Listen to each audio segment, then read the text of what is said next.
අද දවස අපේ රටට ඉතාමත් ශොක්ජනක සහ වැදනකර දිනයක්. ලක්ෂ සගයත් ජනතාවගේ හදවත් සතුටින් සැනසෙමින් සහ බලාපොරොත්තුවෙන් පොරවල් අති විශිෂ්ට ගායිකාවක් අද සිදුකාලෙකම අපෙන් සමගින් ගොස් තිබේ. ඇයගේ වයව ඇයගේ පවුලට පමණක් නොව මුළු ශ්‍රී ලංකාවටම සහ ලොව පුරා සිටින ඇයගේ ආදරණීය රසිකයන්ට පිළිවේ නොහැකි පාඩුවක්. ඇයගේ ගත ඇසින් සෑම මොහොතකම ඇයගේ සුන්දර මතකයෙන් නැවතත් අපගේ හදවත් තුළ ජීවමන් වනු ඇති. ඇයගේ මధుර හඬ පරම්පර ගණනාවක් පෙර ජීවත් වන අතර අනාගතයේදී ජනතාව ඇයව ආදරයෙන් හා ගෞරවයෙන් සිහිපත් කරන ඇති. ඇය තම මුළු ජීවිතයම සංගීතයට කැප කළේය. තම කල හැකියාව තුළින් ආදරයේ සැමය සහ මනුෂ්‍යත්වයේ පණිවිඩය ලෝකයට රැගෙන ගියේ. ඇයගේ නිහතමානිකම් අවකභාවය සහ කැපවීම සීම තීරණ කලාකාරුවෙකුටම ආදර්ශයක්. අද ඇයගේ වයව පිළිබඳ පවත් මුළු රටම ශෝකයට පත් කර තිබේ. සෑම දස්කම් කඳුලේ සීම හදවත්කම් වේදනාවයි සීම දතලිකම ඇය වෙනුවෙන් යචනාවක්.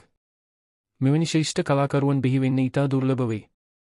එබැවින් ඇයගේ හස්තින් කිසිදු පිළිවෙය නොහැකි වනු ඇති.